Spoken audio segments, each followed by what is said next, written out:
Hello, and thank you for coming to today's OCPL Genealogy Group, O Canada, Tracing Your Canadian Roots. I'm Kate Kisselstein, the Junior Librarian in the Local History and Genealogy Department at Onondaga County Public Library's Central Library. And I'm joined today by my co-host, Celeste Moore. She's the branch manager at OCPL's Payne Branch Library. As always, there will be time for questions at the end.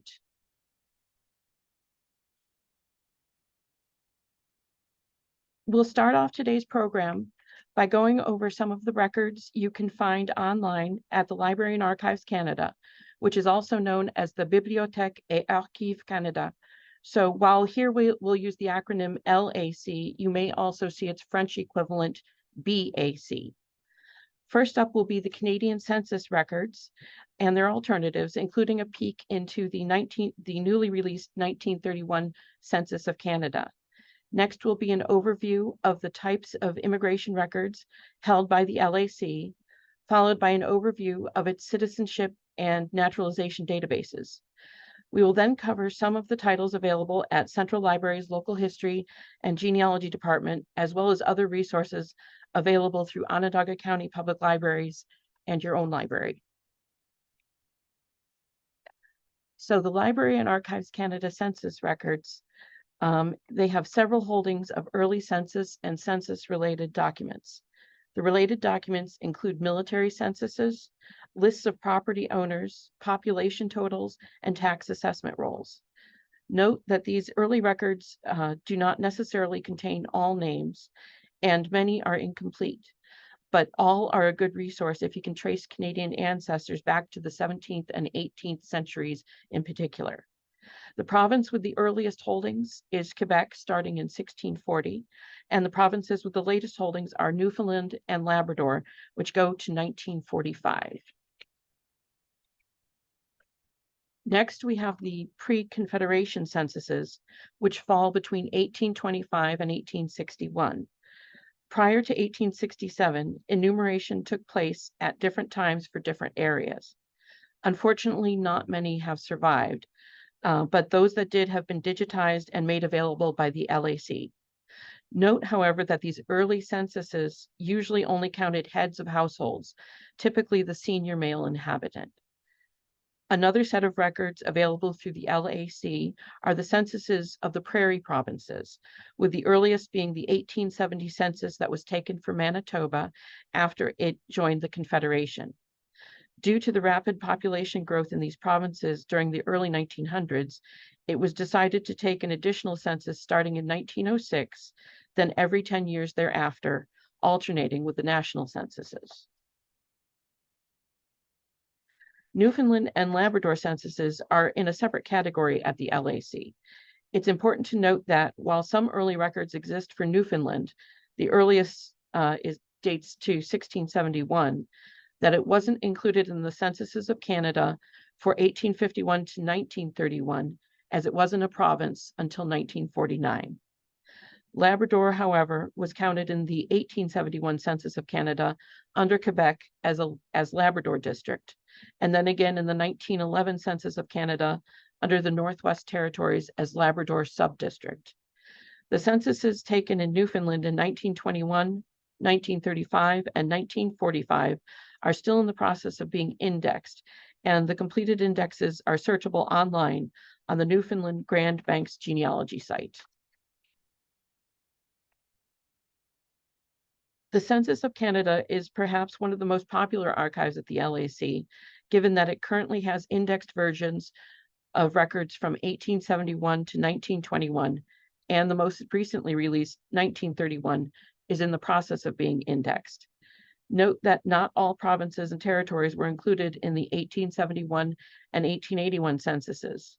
While a portion of these are due to the date they joined the Dominion of Canada, some may have been a district or sub-district of an earlier province. And this leads us to the most recently released census, the 1931 Census of Canada.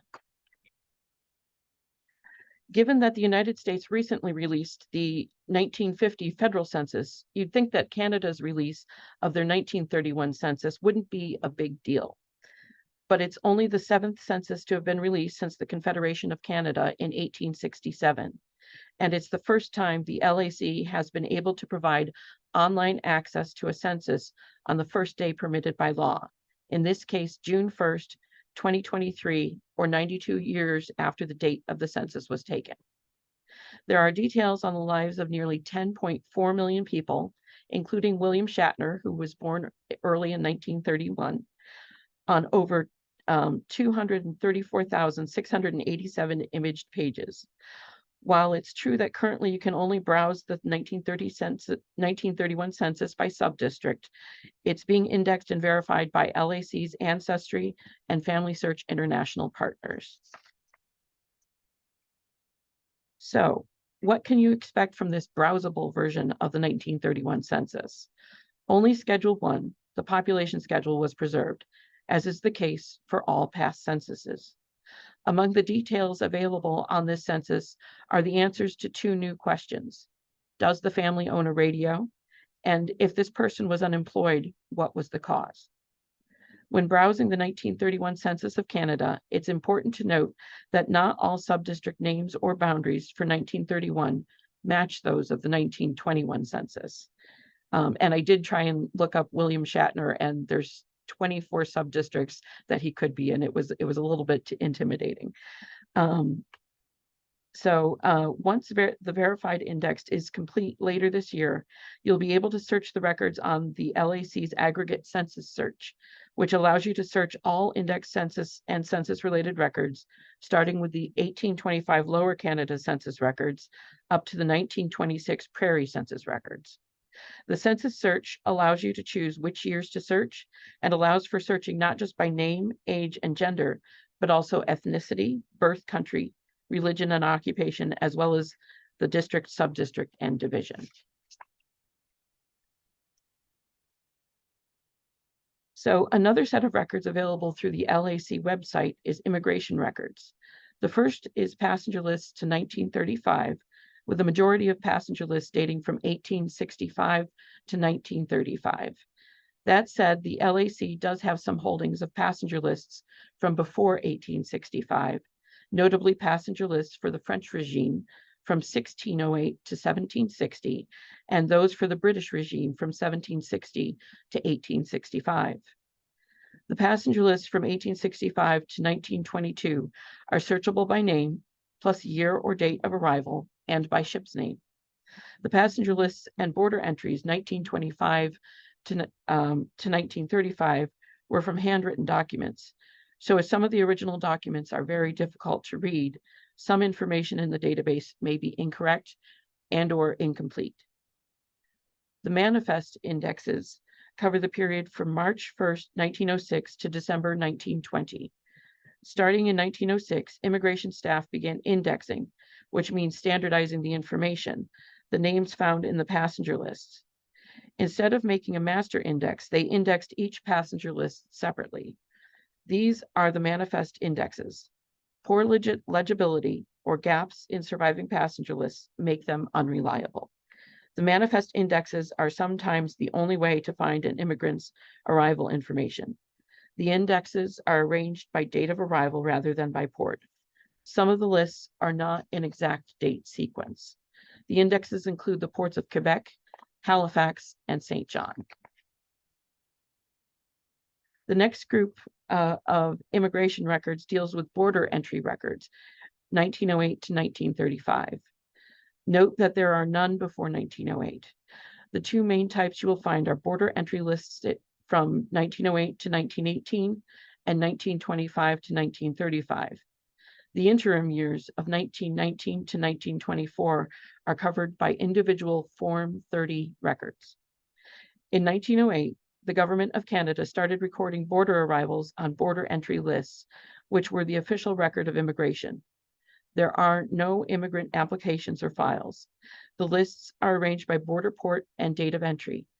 The border entry lists for 1908 to 1918 archived have been digitized, and the images can be viewed in digitized microforms archived.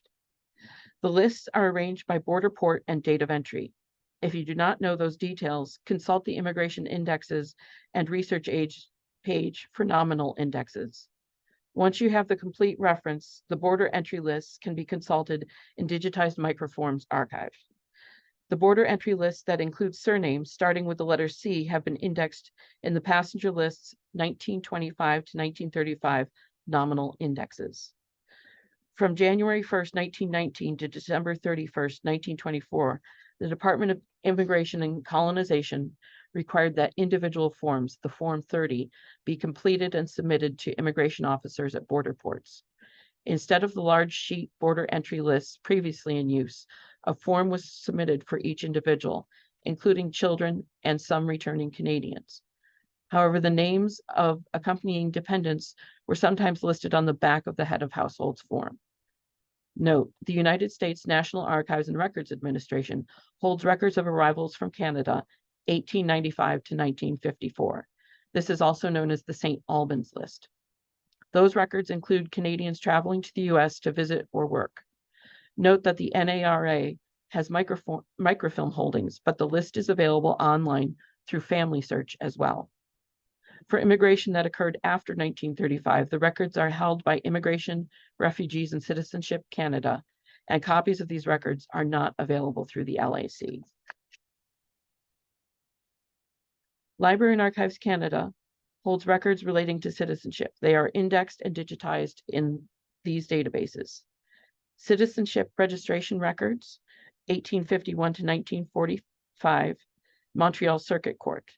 This database contains information about immigrants who applied for citizenship in the city and district of Montreal from 1851 to 1945.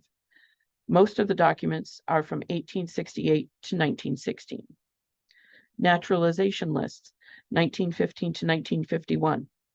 As required by the Naturalization Act of 1914 and later acts, the Government of Canada published lists of people naturalized from 1915 to 1951. The lists appeared in the following publications: annual reports or session papers of the Department of the Secretary of State, the Canada Gazette, which is the official publication that reports weekly on the activities of the Government of Canada. Naturalization records, 1828 to 1850 for Upper Canada and Canada West. This database provides access to 2,967 references to the Upper Canada and Canada West naturalization registers held at the Library and Archives Canada.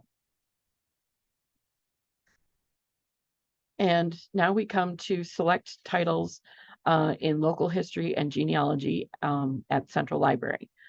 We have periodicals, including American Canadian Genealogist, the official journal of the American Canadian Genealogical Society, Je me souviens from the American French Genealogical Society, Canadian Genealogist, Lost in Canada, which is the Canadian American Journal of History and Genealogy for Canadian, French, and Métis study, and the Loyalist Gazette from the Dominion Council of the United Empire Loyalists Association of Canada.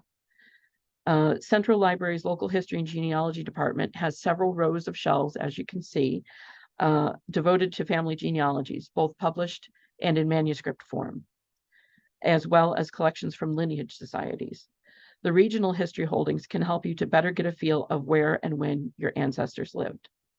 Among our most recent acquisitions related to today's topic is the title Before the King's Daughters, The Filles à Marier by Peter Gagné. It details the life of the French women who made their own way over to New France and helped to settle the land, paving the way for the Filles du Roi who would come later. The title is a treasure trove of information on a previously little known segment of early French Canadian settlers. And I will turn this actually over to Celeste.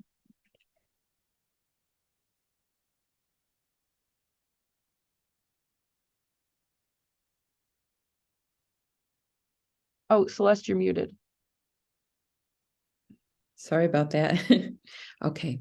So I'm going to talk a little bit more about some other resources. I'm going to primarily focus on resources that are free that you can access either through the library or online. Oops. Let's see.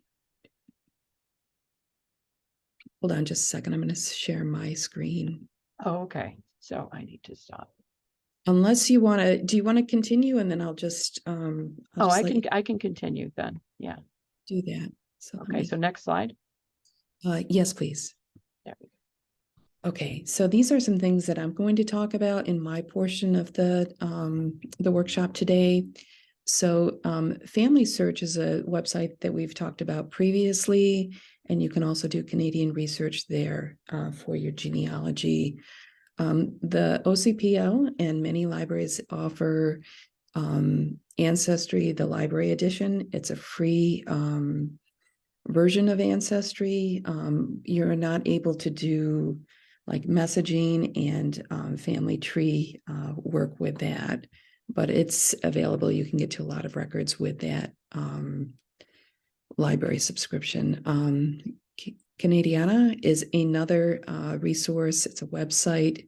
The Canadian government has worked to digitize resources, and it's a good resource for genealogists. There's also several genealogical societies that you can look into, both in Canada and in the US, that have ties to Canadian genealogy.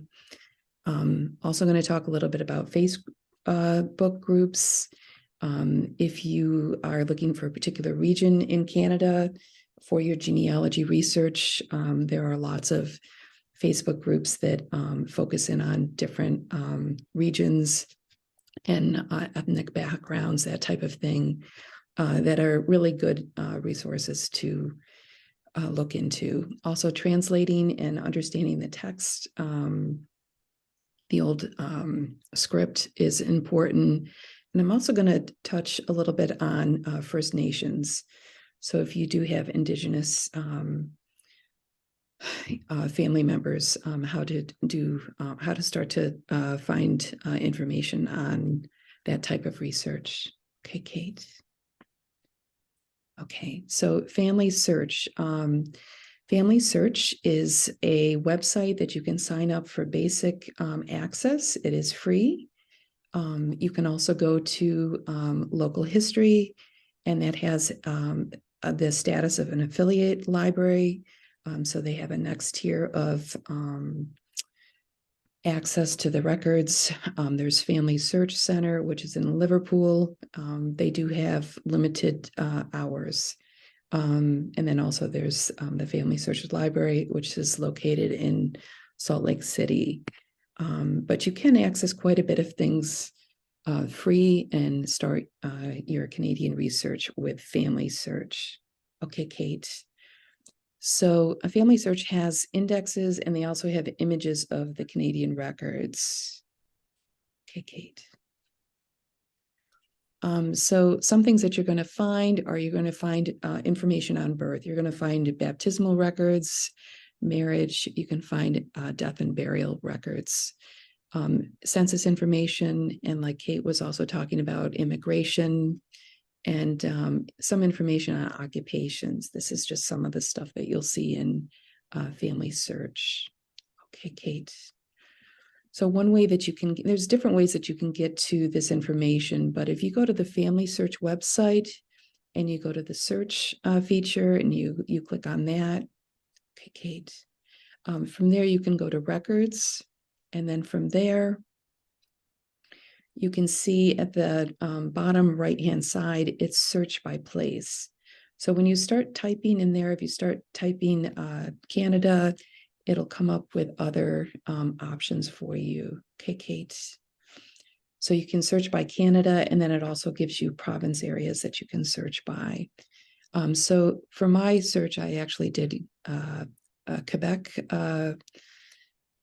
ancestor, and I looked, just did a quick search just to show you. So this is some of the information that I came up with here. It gives you information about the records that are available. Some you can actually see, some you can go into the actual image of the record. So that is that. Family Search also has another really helpful research tool, if you will, and that is the wiki. I know we've talked about Family Search wikis in the past. Here you'll find a guided research tool for your Canadian research. They also have an interactive map where you can search by area within Canada. And then they also have a section where you can also submit questions. You know, you can ask the community on that Canadian Wiki questions, and then they can help to point you in the right direction. So those are all good resources for you to look at. Okay, Kate. So vital records in Quebec are, the older ones are, of course, they're going to be your church records, later on civil records. So again, birth information you're going to find in baptismal records, marriage, and then death or burial records, and then these other types of records that Kate talked about with census, and then also some military records. Okay, Kate. And this is a portion of the page that's really helpful. It goes by, so if you're looking for birth informations for Canada, this tells you different areas that you can go to, different resources. And it also tells you if it's paid or if it's a free, free access, which is helpful. Okay, Kate. This is the portion of the wiki that I talked about a little earlier, and this is that interactive map. So it's good, if you have relatives that were from Quebec, you can also see Ontario. I have some relatives that were in both areas. So you just click on that portion of the map, and then it starts to bring you to those records that you can search. Okay, Kate. This is that, the family search. It's not on the same line, but this is that community. You can reach out to them and you can actually ask questions and things like that. So again, very helpful. This is the Canadiana website, and this is actually an initiative by the Canadian government to digitize information. There are historical publications. You're also going to find some newspapers. There's some books that are also on there. So it's worth a try to look at that and see what type of information you can find. If you find any information that's helpful in your family research, or researching the historical period for your ancestors. Okay, Kate. And this is what the website looks like. And they have a French, and then they also have an English version, which is helpful for us researchers like myself who are not fluent in French. Okay. So this is Ancestry Library Edition. I know a lot of you may subscribe to the ancestry.com version, but this is available through the library.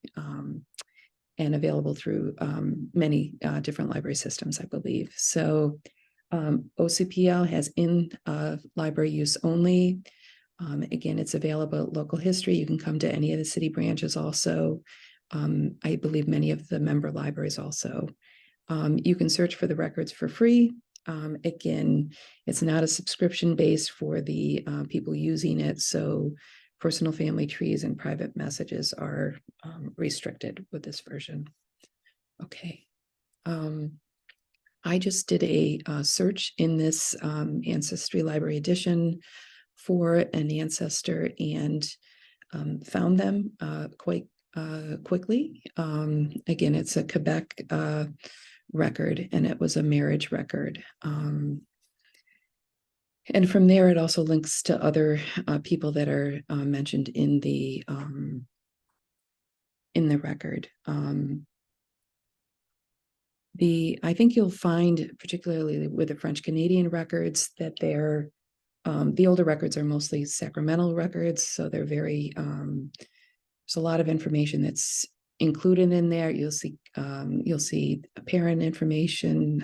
If it's a baptismal record, you'll see for marriage records, same things. You'll see spouse information. You'll see parental information. For baptismal, it'll also give information about godparents, which a lot of times I've found are also family members or close neighbors that eventually seem to marry into the family. So that's that. Okay, Kate. This is the actual record. So one thing that I like about the Ancestry is that you can actually go into the record. So it does do a transcription, if you will, and then it also does allow you to go into the record to see a little bit more information. Sometimes the name is transcribed a little different, so you're going to have to sometimes hone your search to find the best result. But this is their actual marriage record, which is pretty interesting to read. Okay. All right, Kate. Genealogical societies. I know we've talked about them in the past, and in Canada, there's quite a few of them. There's also a lot of American genealogy societies that have Canadian ties. Some are Quebec. So why is it important to look at genealogical societies? So these people are really focused in on this type of research. You can network. Sometimes they have resources, workshops, and that type of thing that you can learn and expand your genealogical knowledge. Okay, Kate. So this is not an exhaustive list, but this is just some sites that you can go to, and it gives quite a few different Canadian genealogical societies. So one is, again, the Library and the Archives for Canada that Kate mentioned earlier. They have a page that actually goes into the societies that you can contact or look into their information. Cindy's list also has a pretty extensive list for Canadian societies and groups. And there's also quite a few examples of American Canadian genealogical societies. There's American French Genealogical Society, the Northern New York American Canadian Genealogical Society, French Canadian Genealogical Society. You also have the American Canadian Genealogical Society. And there's several other ones. I think you'll also find that there's an awful lot that are in Vermont, New Hampshire, New York, that type of thing. Also, the American Canadian Genealogical Society also has a journal. So I provided a link to that here. Okay, Kate. So these are some examples from my own use with Facebook groups. That's another resource that maybe you'll find helpful. So I belong to the Quebec Family History Society, and then the French Canadian Ancestry Facebook group. And a lot of times researchers will submit a record with an old script that maybe they're not able to read, or French isn't their language that they're proficient in. They might submit something, and then a lot of times they'll translate or they'll help. It seems to be another pretty useful group. They also provide a lot of historical information and that type of thing. Sometimes there's different workshops and different meetings and things like that you could also attend or be part of. Okay. So if you go to facebook.com, you can actually search for Facebook groups. And so if you're interested in,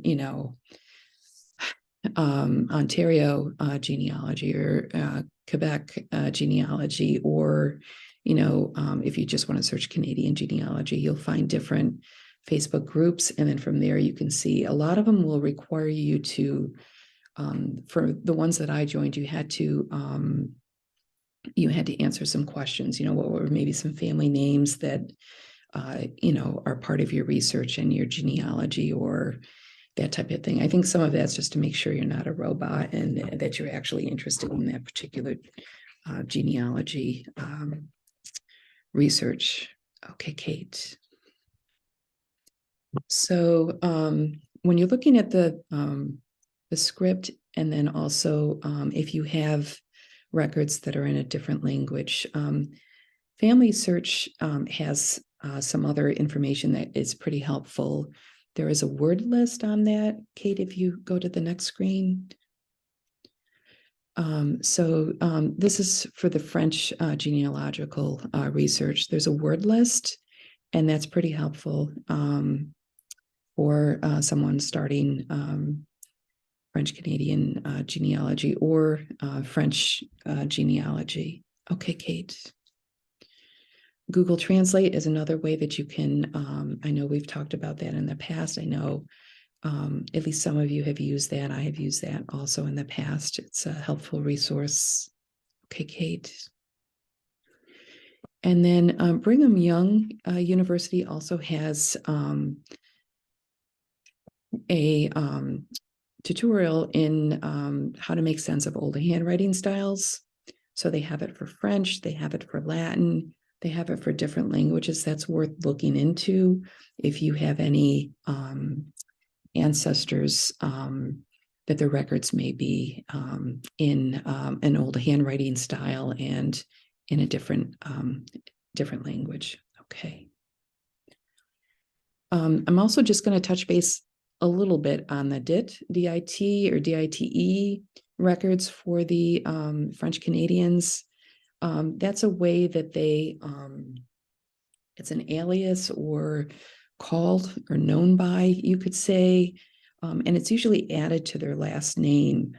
Sometimes it's a place, sometimes it's a description, sometimes it might be even an occupation, but it's a way that you can isolate them in your research. So that's something to look into if you do have French Canadian ancestry. I believe that in France, I think in Belgium also, they use those type of features.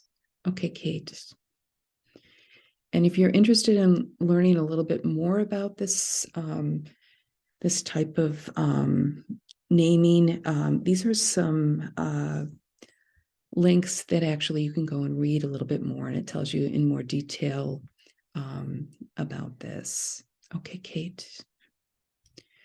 I also wanted to talk a little bit about First Nations. Some of you may in your research find that you have Indigenous relatives, and there are some good resources to start off to help you with your research. So the Library and Archives of Canada also has a very interesting webpage that can help you start your research. Family Search also has a wiki, again, to help with First Nations research. And then Morris Institute Library also has a LibGuide, which I found quite extensive and helpful. And Kate, if we go to the next page, this is just a screenshot of the first portion of the page for that LibGuide. And again, it's going to connect you to a lot of different resources that can help you better understand researching Indigenous ancestors. So that's